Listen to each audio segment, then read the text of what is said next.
ఎందుకంటే దేవుని ఎప్పుడు వేడుకున్నాను, ప్రభువా ఐ వాంట్ యువర్ ప్రెసెన్స్, నీ సన్నిధి నాకు కావాలి, నీ యొక్క కృప నాకు కావాలి.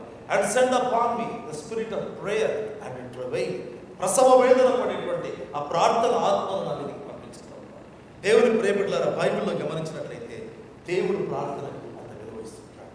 సరే, పరిశుద్ధ గ్రంథంలో గమనిస్తే ఏలియా ఆసక్తితో ప్రార్థన చేశాడు, సంఘం అయితే అత్యాసక్తితో ప్రార్థన చేసింది. కొద్దిసేపు ఆ భాగాలు చూసి మనం ముగిస్తాం.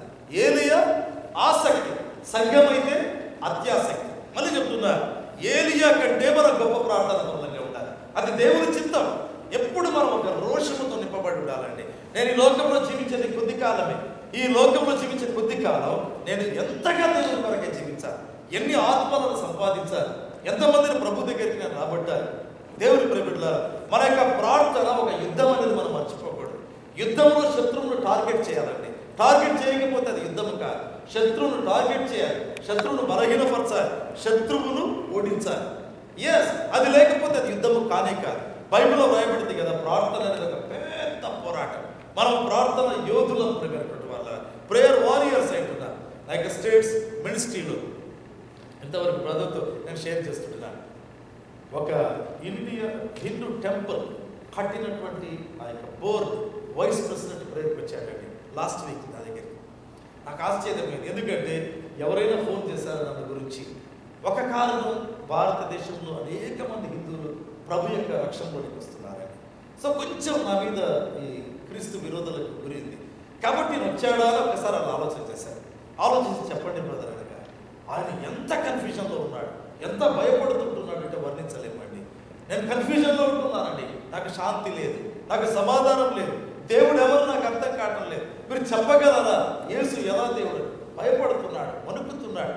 నేను ఉండేటువంటి గదిలోనికి, ఆ ఇంటిలోంచి తీసుకెళ్ళి దాదాపు చాలాసేపు యేసు ప్రభు యొక్క మహిమను మర్చిపోతాడు. ఎస్, పోయిన వారం ఒక బుద్ధిస్ట్ వచ్చారండి, బౌద్ధ మతానికి చెందిన వచ్చి నిలబడ్డాడు.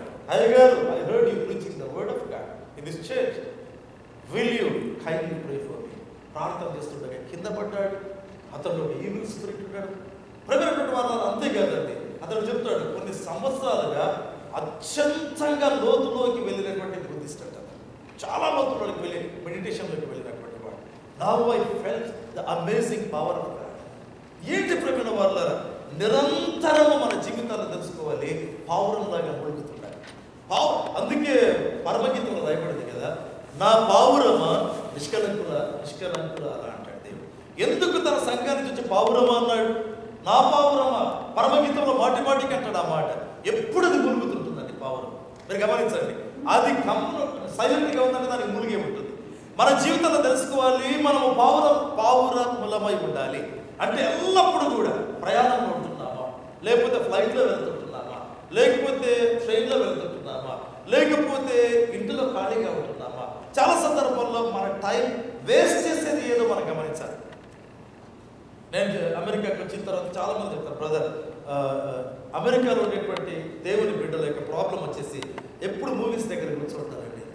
ఎంత అన్ప్రొడక్టివ్ అండి, ఎంత అన్ప్రొడక్టివ్ ప్రమైనటువంటి వాళ్ళ, అసలు ఫలితము లేనటువంటి ఒక చోట మనం కూర్చోమంటున్నాం. ప్రార్థన చేయాలి, సమయము సద్వినియోగపరచండి. ఎఫెసీ పత్రికలో రాయబడింది, సమయం చాలా ఖరీదైందండి, మళ్ళీ రాదు ప్రేమైనటువంటి వాళ్ళ. ఈ రోజు ఒక నిమిషము నా జీవితంలో దాటిపోయిందంటే ఆ నిమిషము మళ్ళీ రాదు అంతే. కనుక మన జీవితంలో తెలుసుకోవాలి, we must be good time managers. మంచి టైం మేనేజ్మెంట్ మనం కలిగి ఉండాలి. అంటే ఎక్కడ కూడా టైం అనేటువంటిది వేస్ట్ కాకుండా ఉండాలి. దేవుని యొక్క వాక్యాలు చూసినట్లయితే పరిశుద్ధ గ్రంథంలో మరి ఏలియా ఆసక్తి కలిగి ప్రార్థించాడు, సంఘమైతే అత్యాసక్తి. ప్రార్థన మీద ఒక పుస్తకం రాశారండి, అజేయమైన ప్రార్థనా శక్తి అని. చాలా వైడ్లీ సర్క్యులేటెడ్ ఇన్ ఇండియా. నేను తీసుకున్నాను కాపీ కూడా sir. But if you want you can make a call to prayer tower and ask them. ఒక నెల తర్వాత, ఎందుకంటే కాపీస్ అయిపోయినాయి అనమాట, ప్రార్థన శక్తిని గురించి నేను రాశాను.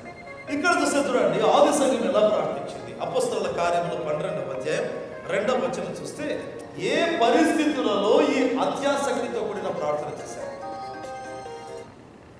అపోస్తలుల కార్యములు 12:2లో హేరోదు రాజు యాకోబును చంపించాడు.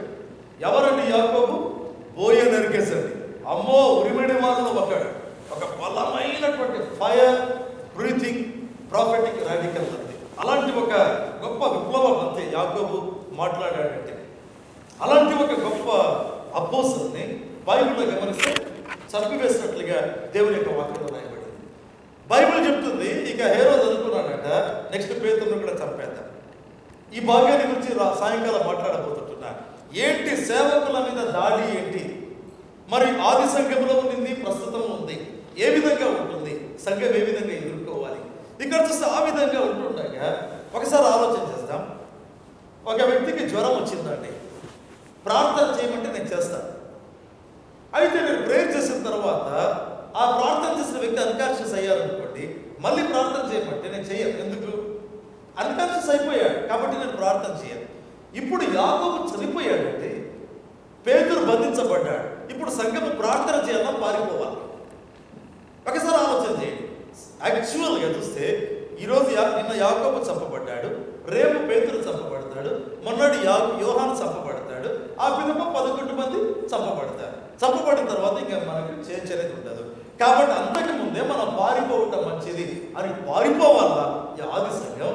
అయితే ఎంత డిస్కరేజింగ్ సిచ్యువేషన్స్లో అంటే సువార్త విప్లవం ఆగిపోతా ఉంది, సంఘం అనేటువంటి దానికి ఒక భయంకరమైన ఛాలెంజింగ్ సిచ్యువేషన్స్ వచ్చాయి. ఆ సమయంలో ఆది సంఘం అయితే అత్యాసక్తితో ప్రార్థన చేస్తున్నారు. ఎందుకు ఈ మాట చెప్తున్నాను తెలిసిన? మన దేశం అంటే అమెరికా దేశంలో ఉండేటువంటి పరిస్థితులు ఏ విధంగా ఉంటున్నాయి? ప్రమేటువంటి వాళ్ళారా దైవ సేవకులు అలసలైపోతున్నారు. వారికి ఉండవలసినటువంటి స్పిరిచువల్ స్టామినా అనేటువంటిది ఉండడం లేదు. పరిస్థితులతో రాజీ పడేటువంటి మనస్తత్వం అనేటువంటిది వస్తుంది. ఎక్కడ చూసిన అమెరికా దేశంలో ఇలా ఉంటేనే బ్రదర్ వాక్యం చెప్పేటప్పుడు మేము హర్ట్ చేయకూడదండి, అఫెండ్ చేయకూడదు బ్రదర్, ఈ దేశంలో అది చేయకూడదండి. సాతాను కంఫర్టబుల్గా ప్రతి స్థలాన్ని వాడు ఆక్యుపై చేశాడు. ప్రమేటువంటి వాళ్ళ చర్చెస్ రోజు రోజుకు బలహీనం అయిపోతూ ఉంటున్నాయి. సువార్త ఉద్యమం అనేటువంటిది ఏమాత్రం లేకుండా పోతుంది. సో అమెరికా దేశంలో పరిశుద్ధాత్మ కార్యాలు పలచబడిపోతుంటున్నాయి.